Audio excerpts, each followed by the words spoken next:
அணிலாடும் முன்றில் பாகம் 15 முறைப்பெண்கள். உடைந்த வளையல் துண்டு குளத்தில் எறிந்தேன். எத்தனை முழு வளையல்கள்? அறிவுமதி. பட்டிமன்றம் முடிந்து பேச்சாளர்களும் கூட்டமும் கிளம்பிச் சென்ற பின் மேடையில் இருந்த நாற்காலிகள் தங்களுக்குள் பேசிக்கொண்டன. தலைமை நாற்காலி சொன்னது, நாம் இப்போது புதிதாக ஒரு பட்டிமன்றம் தொடங்குவோம். தலைப்பு, அன்பில் சிறந்தவர்கள் அத்தை பெண்களா மாமா பெண்களா? ஏற்கனவே இரு அணிகளாக பிரிந்திருந்த நாற்காலிகளில் முதல் அணியைச் சேர்ந்த நாற்காலி தன் வாதத்தை ஆரம்பித்தது. தலைவர் அவர்களே, தலைமை நரைத்ததால்தான் நீங்கள் தலைமை பொறுப்பை ஏற்றிருக்கிறீர்கள் என்று. அரங்கில் இருந்த காலி நாற்காலிகள் கைத்தட்ட தலைமை நாற்காலி இடைமறித்து சொன்னது, இது சுத்த நரை அல்ல, பித்த நரை. காலி நாற்காலிகள் மீண்டும் கைத்தட்டின. முதல் அணி நாற்காலி தொடர்ந்தது, அது பித்தனரையோ மத்தனரையோ, உங்கள் பேரனுக்கும் உங்களுக்கும் ஒரே வயதென்று கேள்வி என்றது. இப்போது மீண்டும் தலைமை நாற்காலி சொன்னது, இல்லை இல்லை, என் பேரன் என்னை விட 2 வயது பெரியவன் என்று. கைத்தட்டுவதற்காகவே காத்திருந்த காலி நாற்காலிகள் கைத்தட்டி ஆர்ப்பரிக்க முதல் அணி நாற்காலி சிரிப்புடன் சொன்னது, ஒப்புக்கொள்கிறேன் நடுவர் அவர்களே, உங்கள் தலைமை இது இளமை. நீங்கள் நடந்தால் நடனம், பேசினால் புதினம். எங்கள் அணிக்கு எதிராக நீங்கள் தீர்ப்பு சொன்னால் நடக்கும் கலகம். காலி நாற்காலிகள் விசிலடிக்க தலைமை நாற்காலி மீண்டும் இடைமறித்து சொன்னது, அதனால்தான் நான் இந்த வாரம் முழுக்க விரதம், மௌன விரதம். விசில் சத்தம் கூரையை பிளந்தது. அது பிளந்த இடைவெளியில் கூரைக்கு மேலே பறந்த 2 பறவைகள் உள்ளே வந்து ஆர்வமாக கவனிக்க ஆரம்பித்தன. முதல் அணி நாற்காலி கீழே குனிந்து தண்ணீர் பாட்டிலை எடுத்து குடித்துவிட்டு தொடர்ந்தது, நடுவர் அவர்களே, அன்பில் பெரிதும் சிறந்தவர்கள் அத்தை பெண்களே. அத்தை என்பவர் தந்தையின் உதிர தொடர்ச்சி, அத்தை பெண் வம்சத்தின் தொடர்ச்சி. நடுவர் நாற்காலி இடை புகுந்து மகிழ்ச்சி மகிழ்ச்சி என்றது.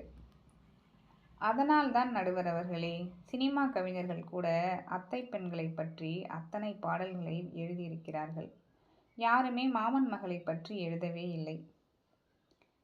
அவர்களுக்கு மாமா பெண்கள் இல்லாமல் இருக்கலாம் என்று நடுவர் நாற்காலி சொல்ல அரங்கம் அதிர்ந்தது.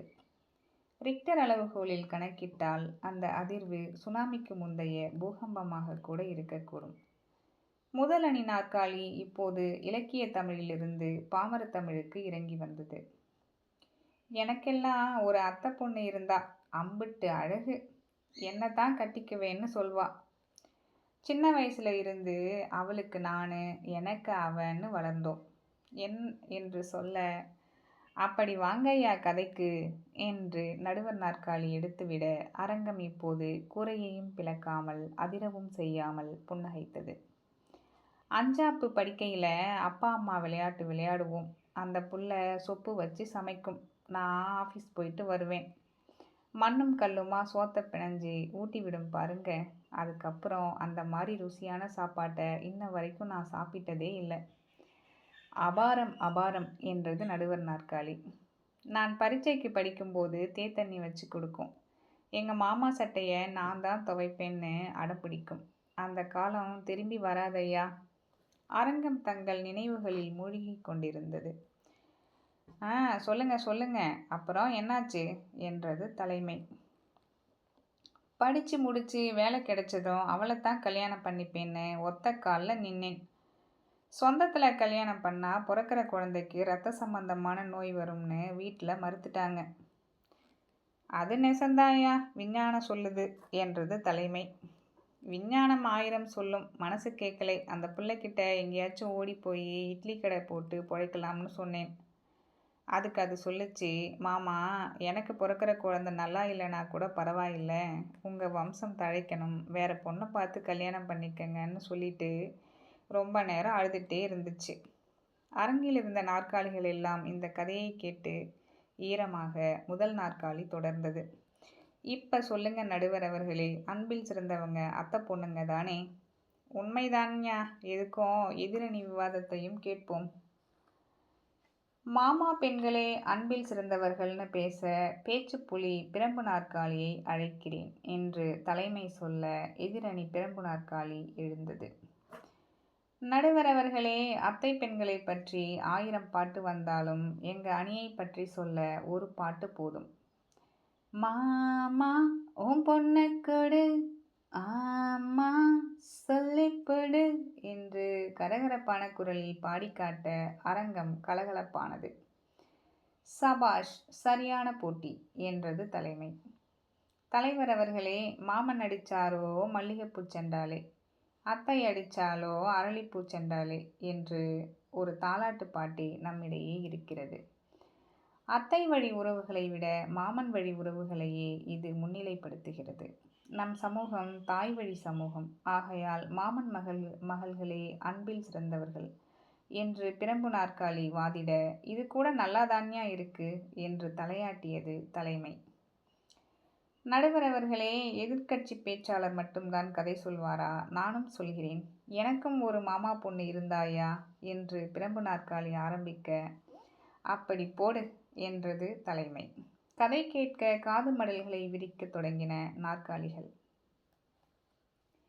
சொப்பு வச்சு விளையாடுவாங்களாம், அந்த அம்மா ஊட்டி விடுமாம். என்னையா வெறும் மண்ணுச்சோறு? எனக்கு மீன் குழம்பு ரொம்ப பிடிக்கும்னு 10 வயசுலேயே மீன் சமைக்க கற்றுக்கிட்டாயா என் மாமா பொண்ணு? பலே பலே என்றது தலைமை. மீனை கடையில் போய் வாங்க மாட்டா, அவளே ஆற்றுக்கு போய் பிடிச்சிட்டு வருவா.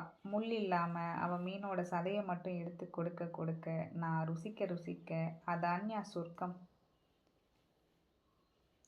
அரங்கின் நாற்காலிகள் அடடா அடடா என்று கைத்தட்டி கொண்டிருந்தன. என்னையா ரத்த சம்பந்தமான நோய் வரும், சயின்ஸு சொல்லுதுன்னு பயமுறுத்துறீங்க? எனக்கு நீ குழந்தை, உனக்கு நான் குழந்தைன்னு வாழ வேண்டியது தானே என்று உணர்ச்சி வசப்பட்ட பிரம்பு நாற்காலி பின்பு தன்னை ஆசுவாசப்படுத்தி கொண்டு, அம்புட்டு பிரியமாக இருந்த அந்த பிள்ளைய எனக்கு கட்டி வைக்கல. பொருளாதார ஏற்றத்தாழ்வை காரணமாக காட்டி பிரித்து வச்சுட்டாங்க. அந்த புள்ள அதை தாங்காமல் தற்கொலை பண்ணிக்கிடுச்சு. இன்னைக்கும் என் பொண்டாட்டியை நான் தொடும்போதெல்லாம் அந்த பிள்ளைகிட்ட மன்னிப்பு கேட்டுட்டு தான் தொடரேன் என்று பிரம்பு நாற்காலி தன் கண்ணீரை துடைக்க அரங்கம் முழுதும் அழுது கொண்டிருந்தது. தலைமை நாற்காலி தன் தீர்ப்பை சொல்ல வந்தது. அன்பில் சிறந்தவர்கள் அத்தை பெண்கள் மாமா பெண்கள் இருவருமே என்றுதான் நான் சொல்ல நினைத்தேன். இப்போது குழப்பமாக இருக்கிறது. ஆகையால் இந்த தீர்ப்பை பார்வையாளர்களிடமே விட்டுவிடுகிறேன் என்று சொல்லி முடிக்க தங்களது தீர்ப்பை மனதில் சுமந்தபடியே பார்வையாளர்களாக இருந்த நாற்காலிகள் நகரத் தொடங்கின.